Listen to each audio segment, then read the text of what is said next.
Get close in negotiations right now, but the deadline for the ceasefire is tomorrow. It looks like things are progressing. Will you let it keep going? Well, I don't want to do that. We don't have that much time because by the time both parties get there, as you know, they just got the okay to go forward, which I knew they were going to do anyway.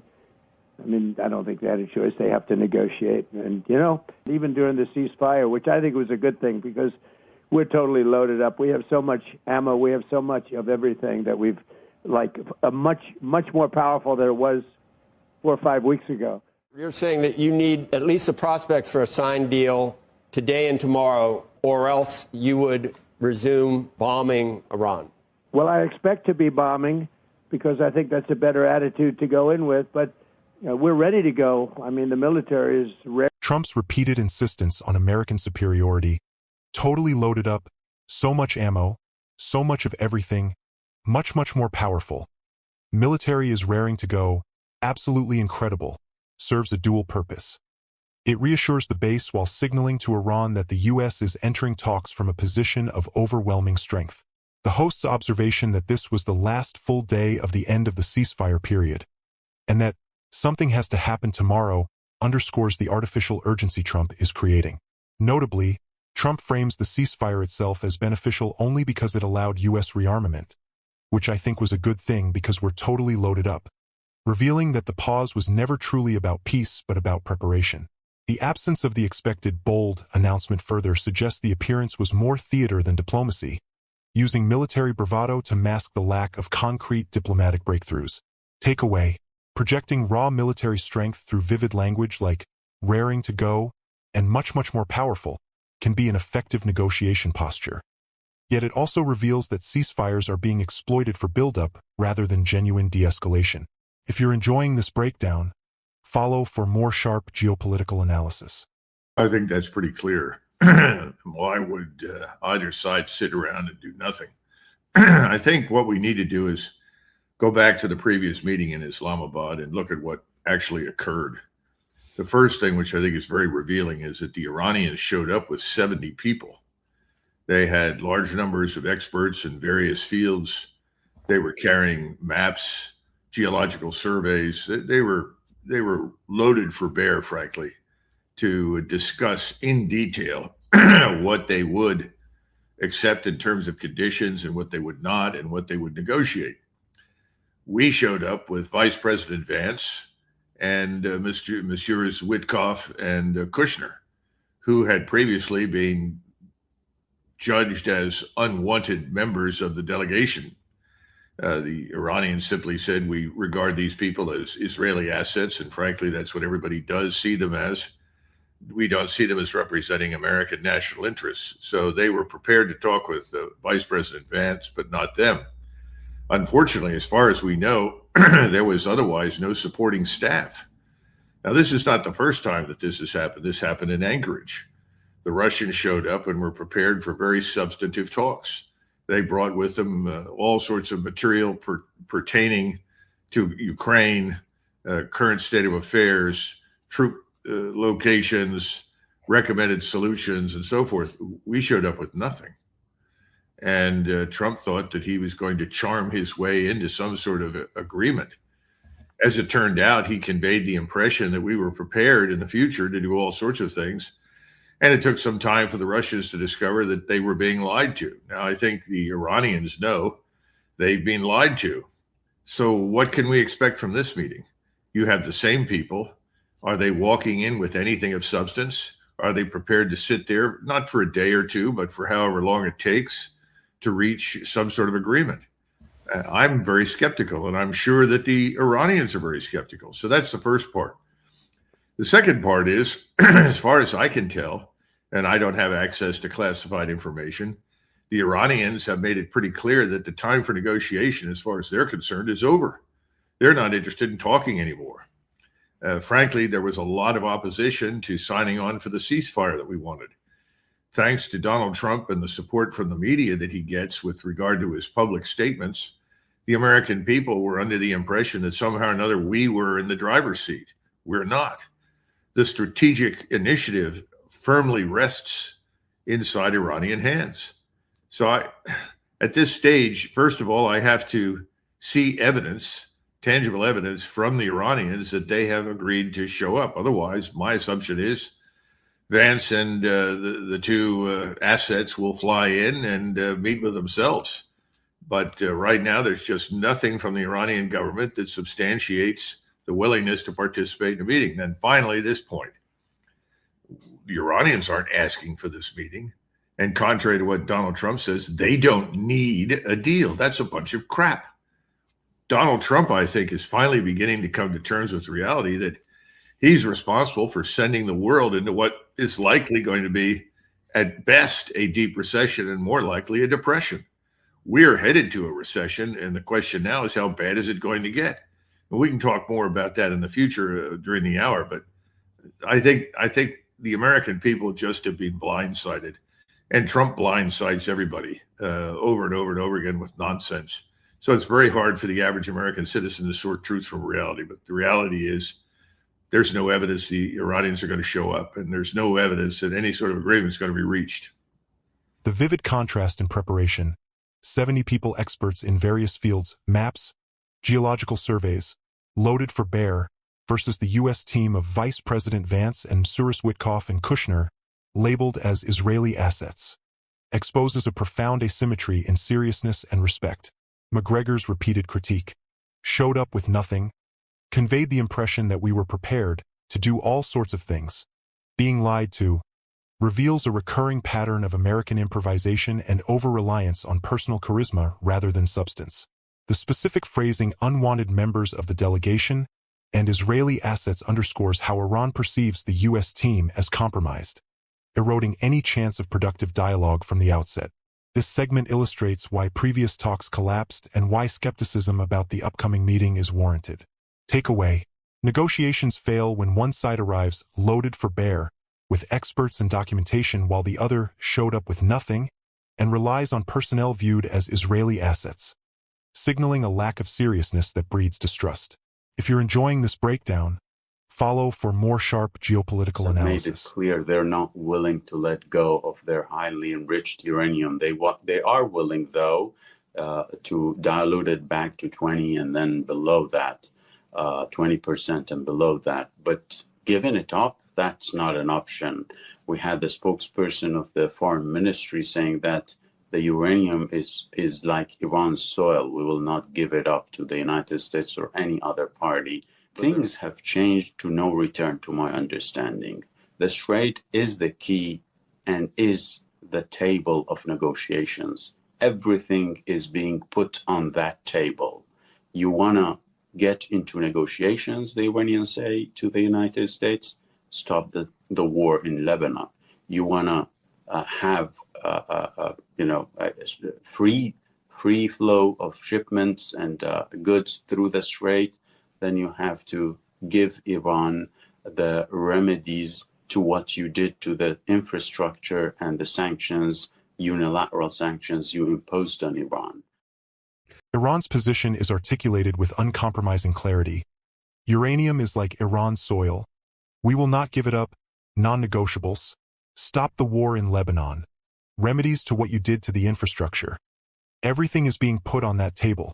These phrases frame the nuclear program and regional security as existential, non-tradable assets rather than bargaining chips. McGregor praises the honesty, straightforward and honest, while contrasting it with White House opacity.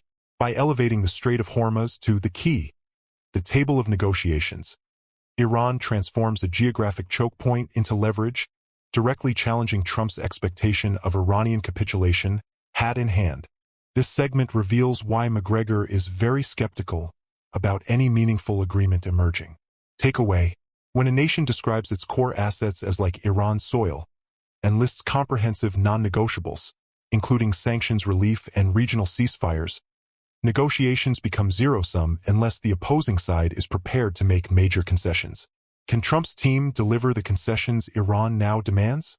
I'm afraid that Donald Trump is in an extremely dangerous position. You'll recall just a week or two ago, I said, and I think I said it to several people, Donald Trump is beginning to realize that he faces national humiliation here at home and international humiliation abroad. He's walked into a giant bear trap and he's stuck. and there's no easy way out. You know, one of the things that I think is most important for everybody to understand right now is that Donald Trump has single-handedly reversed the Green Revolution. Now, a lot of Americans today don't understand what that was. But the truth is, in the aftermath of World War II, we developed fertilizers, exceptional fertilizers, ways to grow food that we had not had previously. This green revolution allowed hundreds of millions, actually billions of people to live an infinitely better life. And naturally, that also meant they could reproduce. The global south right now is in terrible shape, whether it's Vietnam, the Philippines, Thailand, Indonesia, Malaysia. All of these countries now are suffering. One of the reasons they're suffering is because 50% of the world's supply of urea comes from the Middle East, comes through the Persian Gulf. Iran alone is the second largest global supplier.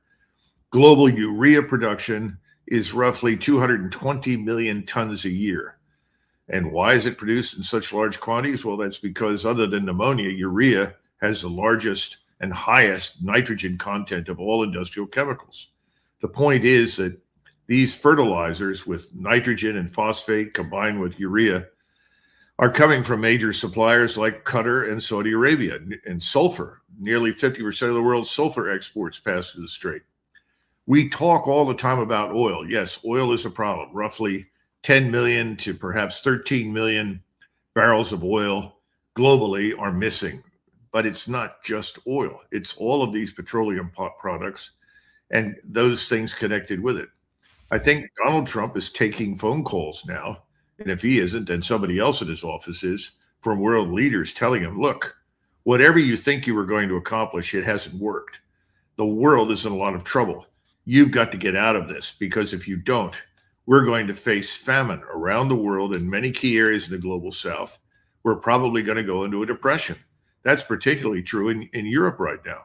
There is unrest all over Europe's major capitals. We've seen it finally in Berlin. We see it in Great Britain. We see it in France and Italy and Spain.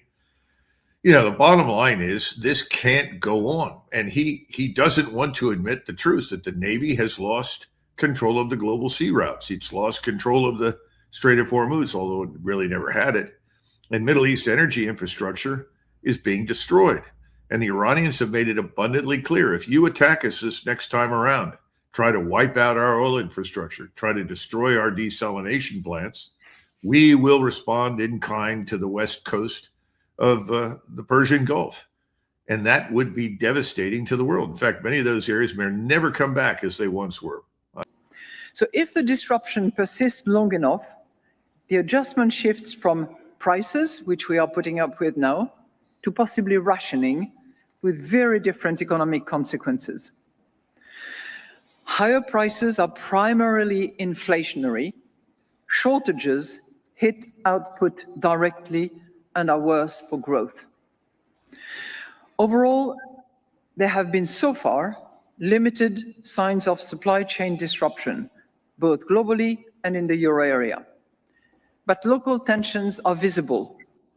Jet fuel prices have roughly doubled since the outbreak of the conflict, and rationing has been imposed at some individual airports in Europe since early April. And I'm not talking about what's happening in the rest of the world. I'm just back from the IMF and the World Bank spring meetings, like many of you, and you might have bumped into colleagues from Asia, in particular some of the low-income countries or emerging market economies, that are taking a much more severe hit than. Well, I think she's worried about something she didn't mention, and that is that most of the governments that we see in Europe's capitals, places like London, Paris, Berlin, and so forth, are going to be swept away. These are the globalist elites that have been driving us into disaster, starting in February of 2022 with the stupid war against the Russians in support of this corrupt regime in Kiev, in the hopes that Russia could be harmed. That failed miserably. We have largely sustained our support for it, unfortunately, but we're no longer talking about it. It has escaped a lot of notice inside the United States. The Russians certainly haven't forgotten about it. And I think then you have to go to the Persian Gulf business, and everybody assumed that this was going to be over in a few days. There was no chance of that. The Iranians have been preparing for decades to deal with this issue. And they have stockpiled a great deal, not just weapons and ammunition, but other things that they need to survive. And their population is firmly behind them. All this nonsense about the population rising up has gone away. So I think she's saying, look, we're all in trouble. We, the elites that are responsible for the debacle that we are in right now, are finally going to be held accountable because we can't do the minimums. What are the minimums? You have to protect the population, shelter the population, feed the population. That's what people in all the Western countries expect their governments to secure for them. We're failing. Now, we haven't failed as miserably yet, but I think we're going to start experiencing these problems. And I think before the summer's out, there's going to be widespread unrest in the United States. Because let's face it, let's assume we stopped today. We just sailed away and said, that's it, we're out. Well, that would not resolve most of the problems and the disputes that we have with the Iranians, but it would at least open the strait up. But the fact that we're blockading the place means that's not going to happen as long as we're blockading. So what are the other options? Negotiate something? You're dealing with a country right now that is firmly in control. It occupies a strategic high ground. It controls the Strait of Hormuz. They're not giving it up. So then what do? Do you go in and viciously attack the place, hope that this time around you can succeed in destroying the entire country? That's what it sounds like to me. And I don't think that's going to work. So at the end of the day, we're probably going to end up disengaging, withdrawing, looking terrible. But instead of rescuing the globe, the global south, everybody in Europe, Asia, from what is a terrible, terrible situation, will get a little out of it. In other words, instead of 10 years, 5 to 10 years to recover from the damage we're doing right now, we may recover from it in 2 years or 1.5 years or something. But I just don't see that happening, Dan. I don't see President Trump being the person that he is, ever admitting under any circumstances that he was wrong. We just stopped. The analysis pivots dramatically from military posturing to cascading global consequences.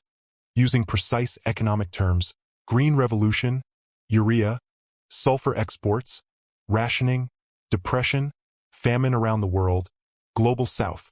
Lagarde's measured warning, if the disruption persists long enough, the adjustment shifts from prices to possibly rationing, validates McGregor's alarm.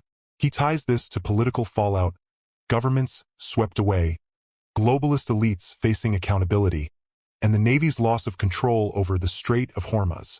The personal critique of Trump doesn't have the common sense and the character, builds on one lie after the next, frames the entire crisis as a self-inflicted trap driven by ego rather than strategy.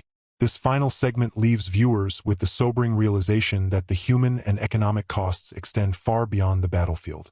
Takeaway: actions in critical energy corridors like the Strait of Hormuz can trigger worldwide rationing, famine, and political upheaval, turning a regional conflict into a global economic and political crisis that no amount of upbeat rhetoric can contain. Will the mounting global pressure force a face-saving exit, or will pride prolong the crisis?